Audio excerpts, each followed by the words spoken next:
जय वैष्णो माता। ये वीडियो हम खास आप लोगों के लिए बना रहे हैं, जिससे आप नवरात्रि में इन उपायों को करके अपने जीवन की सारी समस्याएं, तमाम समस्याएं, सारी परेशानी, कैसी भी समस्या हो, कैसी भी परेशानियां हो, हर समस्या का आप उपाय कर सकें और नवरात्रि के बाद आपका जीवन खुशियों से भर जाए। चलिए हम आपको बताते हैं संकटों से मुक्ति के कुछ खास अचूक उपाय नवरात्रियों में जो करते हैं। इन उपायों को करने से जीवन की बड़ी से बड़ी बाधाएं दूर होती हैं और माता वैष्णो देवी की असीम कृपा प्राप्त होती है। सिद्ध कुंजी का स्तोत्र का पाठ सबसे शक्तिशाली। यदि आपके पास समय कम है और आप पूरी दुर्गा सप्तशती नहीं पढ़ सकते तो केवल सिद्ध कुंजी का स्तोत्र का पाठ करें। विधि इस तरह है। नवरात्रि के 9 दिन तक रोज सुबह स्नान के बाद माँ के सामने घी का दीपक जलाकर इसका एक बार पाठ करें। यह हर प्रकार के शत्रु, ऋण, कर्ज और मानसिक तनाव से मुक्ति दिलाता है। इसे सिद्ध माना जाता है क्योंकि इसमें बीज मंत्रों की शक्ति होती है। ये होते हैं इसके लाभ। आर्थिक तंगी और कर्ज से मुक्ति। लौंग और कपूर का खास उपाय। अगर घर में पैसा नहीं टिकता या बहुत कर्ज हो गया है, नवरात्रि में रोज रात को सोने से पहले चांदी की कटोरी या मिट्टी के दिए में 2 फूल वाली लौंग और थोड़ा सा कपूर जलाकर पूरे घर में उसका धुआं दिखाएं। इससे लाभ मिलेगा आपको। इससे घर की नकारात्मक ऊर्जा खत्म होती है और धन के नए मार्ग खुलते हैं। अगर अभी तक आपने कमेंट में जय वैष्णो माता नहीं लिखा है तो प्लीज़ अपनी हाजिरी लगाएं और हमारे चैनल को सब्सक्राइब करें और अपने दोस्तों को भी शेयर करें, जिससे आने वाले नवरात्रों पे वो भी अपने जीवन के कष्ट समाप्त कर सकें।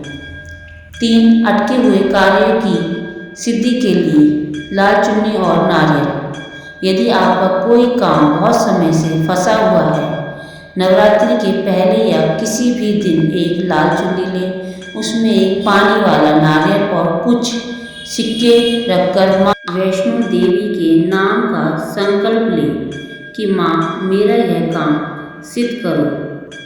लाभ। नवरात्रि के बाद इस चुन्नी और नारियल को आपको किसी मंदिर में चढ़ा दें या किसी कन्या को दान कर दें। याद रखें, या किसी कन्या को दान कर दें। 4 स्वस्थ और लंबी बीमारी से छुटकारा पाने के लिए। अगर घर में कोई लगातार बीमार रहता है, माता को रोज मखाने और मिश्री का भोग लगाएं। भोग लगाते समय माँ से अच्छे स्वास्थ्य की प्रार्थना करें। बाद में यह प्रसाद बीमार व्यक्ति को खिलाएं। इससे लाभ। माँ की कृपा से असाध्य रोगों में भी आराम मिलता है। 5 सुख समृद्धि के लिए अष्टगंध और केसर। नवरात्रि के दौरान माता को अष्टगंध और केसर का तिलक लगाएं और फिर वही तिलक अपने माथे पर लगाएं। लाभ। इससे समाज में मान सम्मान बढ़ता है और जीवन में सुख शांति आती है। अखंड अटूट विश्वास। उपाय तभी असर करते हैं जब आप पूरे मन से माँ वैष्णो देवी पर भरोसा करें। इन 9 दिनों में सात्विक भोजन बिना लहसुन प्याज के खाएं और किसी का दिल ना दुखाएं। अष्टमी या नवमी के दिन कम से कम 9 कन्याओं को भोजन करवाएं। उन्हें कुछ भेंट दें, जैसे फल, मिठाई, दक्षिणा जरूर दें। चलिए अगला उपाय बताते हैं। जो भी आपको आसान लगे वो उपाय आप अपनी सुविधा और अपनी परेशानियों के हिसाब से कर सकते हैं। अगर अभी तक आपने कमेंट में जय वैष्णो माता नहीं लिखा है तो प्लीज़ अपनी हाजिरी दें और माता के शुभ दर्शनों का आनंद लें। सुबह स्नान के बाद साफ कपड़े पहनकर माँ दुर्गा या वैष्णो माता की मूर्ति के सामने बैठें। दीपक, घी का एक दीपक जलाएं। मन में अपनी समस्याएं जैसे स्वास्थ्य या धन की कमी या कोई भी आपकी समस्या है वह माँ से कहें, माँ से प्रार्थना करें। यदि आप पूरा स्तोत्र पाठ नहीं कर सकते तो कोई बात नहीं, आप सिर्फ जो हम आपको मंत्र बता रहे हैं उसका सिर्फ 108 बार या 11 बार या बार जितना आप जप सकते हैं उतना उसका पाठ आप करें। यह पाठ पूरे पाठ के बराबर फल देता है। चलिए हम आपको मंत्र बताते हैं। ऐं ह्रीं क्लीं चामुंडाय विच्चे। आपको ये मंत्र हम अपने वीडियो के नीचे लिंक में भी देंगे, आप वहाँ पे भी जाके आप आराम से पढ़ सकते हैं। अंत में माँ से कहें, माँ अगर मुझसे पढ़ने में कोई गलती हुई है, कोई त्रुटि हुई है तो मुझे क्षमा करें। अगर आपने पाठ पढ़ा है या कोई मंत्र पढ़ा है, कई बार मंत्र पढ़ते समय भी हमसे भूल हो जाती है, गलती से हमसे गलत मंत्र भूल जाता है या कोई गलत शब्द हो जाता है, तो कोई घबराने की बात नहीं। बस माता से क्षमा मांगें और पूरे श्रद्धा और विश्वास के साथ माता का मंत्र का जाप करें। हम आपको यहाँ पे इतने उपाय बताएंगे कि आपको जो आसान लगे, जो सुविधा अनुसार लगे या जो अपनी परेशानी अनुसार लगे, उस उपाय को आप कर सकते हैं। प्लीज़ कमेंट में जय वैष्णो माता जरूर लिखें। चलिए हम आगे का आपको उपाय बताते हैं। नवरात्रि के पहले दिन एक लाल चुन्नी लें, उसमें एक नारियल, थोड़ा सा चावल और एक सिक्का रखकर उसे माता के नाम से बांध दें। इसे अपने घर के मंदिर में रखें और 9 दिनों तक इसकी पूजा करें। नवमी के दिन यह नारियल मंदिर में चढ़ा दें। धन लाभ के लिए पान और केसर का उपाय। नवरात्रि के 9 दिनों तक प्रतिदिन एक साफ पान का पत्ता लें, उस पर थोड़ा सा केसर रखें, इसे माता के चरणों में अर्पित करें। इससे घर में दरिद्रता दूर होती है और बरकत बनी रहती है। अभी हमने आपको मनोकामना पूर्ति के लिए लाल चुन्नी का उपाय बताया था। घर की शांति के लिए लौंग और कपूर का उपाय। सुबह और शाम की पूजा के बाद 2 फूल वाली लौंग और थोड़ा सा कपूर जलाएं। इसका धुआं पूरे घर में दिखाएं। इससे घर का कलेश और तनाव खत्म होता है। संकट से मुक्ति के लिए यदि संस्कृत कठिन लगे तो इसका पाठ आप हिंदी में भी पढ़ सकते हैं, क्योंकि फल तो उतना ही मिलता है जितना संस्कृत में पढ़ते हैं। यह पाठ करने से जीवन की बड़ी से बड़ी बाधाएं टल जाती हैं। पाठ है सिद्ध कुंजी का स्त्रोत। सुख समृद्धि के लिए कन्या पूजन। अष्टमी या नवमी के दिन 9 छोटी कन्याओं को भोजन कराएं। उन्हें उपहार में लाल चूड़ी या फल दें। माता वैष्णो देवी कन्याओं के रूप में ही प्रसन्न होती हैं। यदि संभव हो तो 9 दिनों तक माता के सामने घी का दीपक जलाते रहना चाहिए। जहाँ अखंड ज्योति जलती है वहाँ माता का साक्षात वास माना जाता है। अगर आपके पास नहीं है इतना सामर्थ्य तो कोई दिक्कत नहीं। जब भी माँ हर चीज़ को समझती हैं, वो हर चीज़ जानती हैं, चाहे उनसे हम बताएं या ना बताएं। लाल चुन्नी और नारियल का महा उपाय रुके हुए काम पूरे करने के लिए। नवरात्रि के पहले दिन एक लाल साफ चुन्नी लें, उसमें एक पानी वाला नारियल, मुट्ठी भर चावल साफ और 1 गिलास सिक्का रखें। इसकी एक पोटली बनाकर माता वैष्णो देवी का ध्यान करते हुए अपने पूजा घर में स्थापित करें। 9 दिनों तक इसे धूप दीप दिखाएं और नवमी के बाद इसे किसी देवी मंदिर में दान कर दें। यह उपाय आपकी बड़ी से बड़ी मनोकामनाएं पूर्ण कर सकता है। पान के पत्ते और केसर का उपाय। आर्थिक संकट दूर करने के लिए नवरात्रि के 9 दिनों तक हर सुबह एक बिना कटा फटा पान का पत्ता लें, उस पर शुद्ध केसर से हीम लिखें या केवल केसर रखें।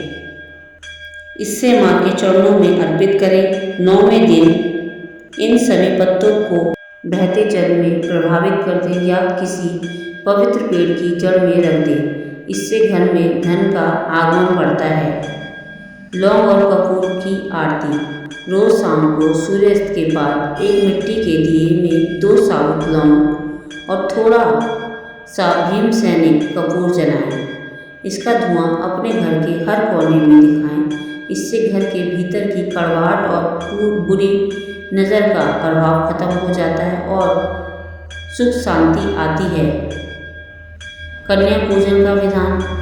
अष्टमी या नवमी को 9 कन्याओं को सादर आमंत्रित करें। सबसे पहले उनके पैर धोएं, फिर उन्हें हलवा पूड़ी और चने का प्रसाद खिलाएं। विदा करते समय उन्हें लाल रंग की कोई वस्तु जैसे रिबन, चूड़ी या कपड़े और कुछ दक्षिणा जरूर दें। माता वैष्णो देवी कन्याओं के रूप में ही भक्तों को आशीर्वाद देती हैं। नवरात्रों में कर्ज से मुक्ति, कीलक स्तोत्र का पाठ। यदि आप पर कर्ज का बोझ बहुत अधिक है तो नवरात्रि में कीलक स्तोत्र का हिंदी अनुवाद पढ़ें। यह आपके भाग्य के लिए बंद दरवाजों को खोलने वाली चाबी माना जाता है। इससे धन के नए मार्ग अपने आप खुलने लगते हैं।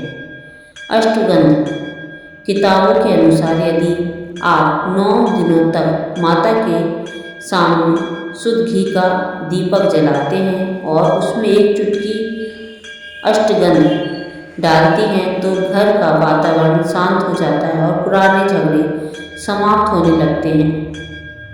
शुभ समाचार पाने के लिए यदि आप किसी अच्छी खबर का इंतजार कर रही हैं तो माता को रोज छोटी इलायची और थोड़ी मिश्री का भोग लगाएं। नवमी के दिन यह प्रसाद छोटी कन्याओं को बांट दें। नवरात्रि के दौरान थोड़े से पीली सरसों के दाने लेकर माता के सामने रखें और फिर उन्हें पूरे घर में छिड़क दें। यह घर को एक कवच की तरह सुरक्षित रखता है और भारी बाधाओं को दूर करता है। यदि मन में बहुत उलझन रहती है, दिमाग अशांत रहता है तो रोज सुबह शाम दुर्गा चालीसा का पाठ करें। यह माता से जुड़ने का सबसे सरल और प्रभावशाली तरीका है। कठिन समस्याओं के समाधान के लिए माता वैष्णो देवी को लाल रंग के फूल जैसे गुड़हल का फूल बहुत प्रिय है। रोज 9 लाल फूल माता को अर्पित करने से जीवन की कठिन राहें आसान होने लगती हैं। अगर आप शत्रु से परेशान हो गए हैं और कोर्ट कचहरी के चक्कर लगाते लगाते थक गए हैं, यदि कोई आपको बिना वजह परेशान कर रहा है या कोई कानूनी मामला फंसा रहा है तो नवरात्रि में माता के सामने पीले रंग के फूल चढ़ाएं और माँ बंगलामुखी कवच का हिंदी में पाठ करें। इससे विरोधियों का प्रभाव कम होता है। बच्चों की उन्नति और बुद्धि के लिए यदि घर में बच्चों का मन पढ़ाई में नहीं लगता या वे गलत संगति में जा रहे हैं तो माता सरस्वती के नाम से सफ़ेद फूल अर्पित करें और बच्चों के हाथ से मिश्री का दाना बंटवाएं। इससे उनकी बुद्धि तेज होगी। घर की दरिद्रता हटाने के लिए नवरात्रि के किसी भी दिन 9 गोमती चक्र लेकर उन्हें लाल कपड़े में बांधकर माता के चरणों से छुआएं या फिर इसे अपने घर की तिजोरी या अलमारी में रख दें। यह उपाय पैसे की तंगी को जड़ से मिटाने के लिए बहुत ही सिद्ध उपाय है।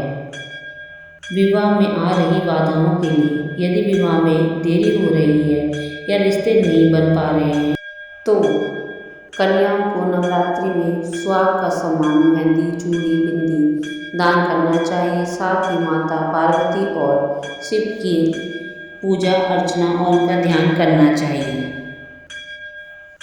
अगला स्तोत्र का पाठ भी आप कर सकते हैं।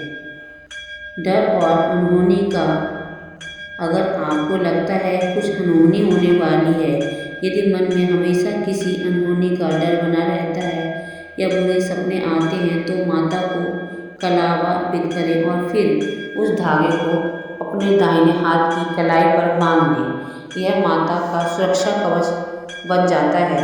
अटके हुए धन की प्राप्ति के लिए यदि आपका पैसा कहीं फंस गया है और वापस नहीं मिल रहा है तो नवरात्रि में रोज एक कपूर के ऊपर 2 लौंग रखकर माता की आरती करें और उनसे अपना धन वापस पाने के लिए प्रार्थना करें। ग्रहों के बुरे प्रभाव को शांत करने के लिए यदि ज्योतिषों के अनुसार आपकी कुंडली में राहु, केतु या शनि का बुरा प्रभाव है तो नवरात्रि के 9 दिनों तक प्रतिदिन काले तिल का दान करें या उन्हें किसी पवित्र पेड़ के नीचे रख दें। इससे ग्रहों की शांति बनी रहती है। दोस्त, जीवनों की उलझनों का कोई अंत नहीं है, इसलिए हम आपके लिए यहाँ पे नवरात्रों में छोटे छोटे खास उपाय लाएं जो आप कर सकते हैं। जीवन की अन्य कठिनाई समस्याओं के लिए नवरात्रों के कुछ खास विशेष उपाय। घर के क्लेश और आपसी मनमुटाव के लिए, यदि घर के सदस्यों के बीच छोटी छोटी बातों पर झगड़ा होता है और शांति नहीं रहती तो नवरात्रि में शुद्ध शहद की एक छोटी सी माता के चरणों में रखें। नवमी के बाद इस शुद्ध शहद का सेवन परिवार के सभी सदस्य थोड़ा थोड़ा करें। इससे रिश्तों में मिठास आती है। नौकरी और व्यापार में तरक्की के लिए, यदि आपकी नौकरी में परेशानी या व्यापार बंद होने वाला है तो एक सूखा नारियल ले उसके बीच में से थोड़ा छेद करके उसमें शक्कर भर दें और इसे किसी सुनसान जगह या पीपल के पेड़ के नीचे जमीन में गाड़ दें ताकि चैंटियाँ उसे खा सकें। यह उपाय दुर्भाग्य को सौभाग्य में बदलने की ताकत रखता है। रोगों से मुक्ति और आरोग्य के लिए, यदि कोई बीमारी पीछा नहीं छोड़ रही है बीमार इंसान का, तो नवरात्रि में माता को लाल चंदन का लेप लगाएं। इसके बाद थोड़ा सा चंदन बचाकर उसे अपने माथे पर या बीमार व्यक्ति के माथे पर तिलक के रूप में लगाएं। इससे शरीर की नकारात्मक ऊर्जा नष्ट होती है और व्यक्ति स्वस्थ होने लगता है। अपनी बात मनवाने या प्रभावशाली बनाने के लिए, यदि आपको लगता है समाज या परिवार में आपकी बात को महत्व नहीं दिया जाता है तो नवरात्रि में रोज माता को इत्र अर्पित करें।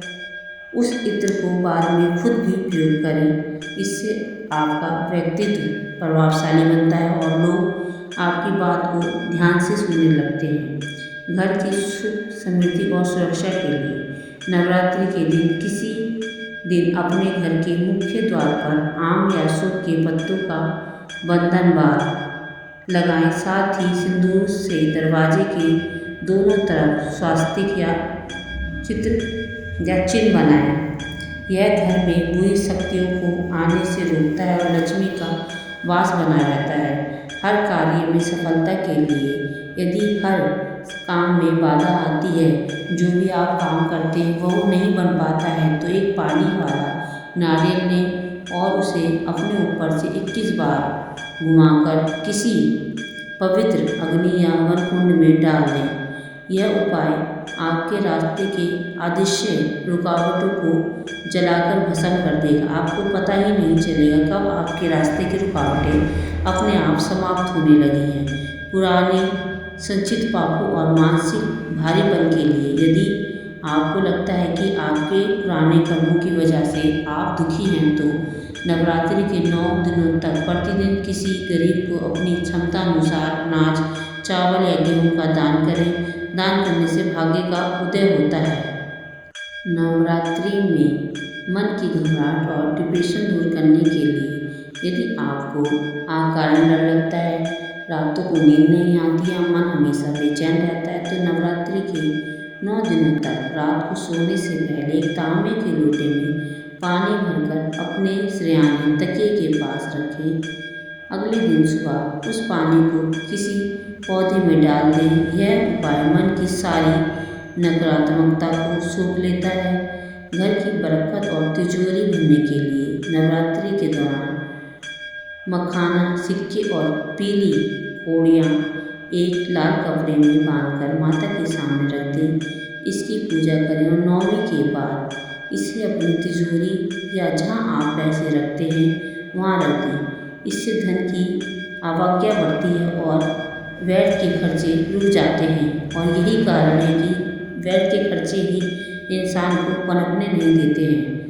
संतान की उन्नति और सुख के लिए, यदि आप अपने बच्चे के भविष्य को लेकर चिंतित हैं, तो माता को स्कंद माता के स्वरूप में याद करें और उन्हें केले का भोग लगाएं। बाद में यह प्रसाद बच्चों को खिला दें। इससे बच्चे के जीवन की बाधाएं दूर होती हैं। खोया हुआ सम्मान वापस पाने के लिए, यदि किसी कारणवश आपकी बदनामी हुई है या समाज में आपका मान कम हुआ है, तो नवरात्रि में माता को लाल चंदन की माला चढ़ाएं। साथ ही प्रतिदिन आदित्य हृदय स्तोत्र का पाठ करें। आदित्य हृदय स्तोत्र का पाठ करने से बहुत लाभ होता है। इससे सूर्य बलवान होता है और खोई हुई प्रतिष्ठा वापस मिलती है। नज़र दोष और तंत्र बाधाओं के लिए यदि आपको लगता है किसी ने आपके घर या काम पर कुछ कर दिया है तो नवरात्रि की अष्टमी की रात को एक पानी वाला नारियल लें, उसे पूरे घर में घुमाएं और फिर उसे घर के बाहर ले जाएं, कर फोड़ दें या चौराहे पर रख आएं। आत्मविश्वास बढ़ाने के लिए यदि आप बोलने में हिचकिचाते हैं या खुद को कमज़ोर महसूस करते हैं या आप इंटरव्यू सही से नहीं दे पाते हैं, आपको लगता है आप सही से बोल नहीं पाएंगे, तो माता को शहद और सिंदूर का भोग लगाएं। माँ दुर्गा शक्ति का स्वरूप है, उनकी आराधना से आत्मबल बढ़ता है।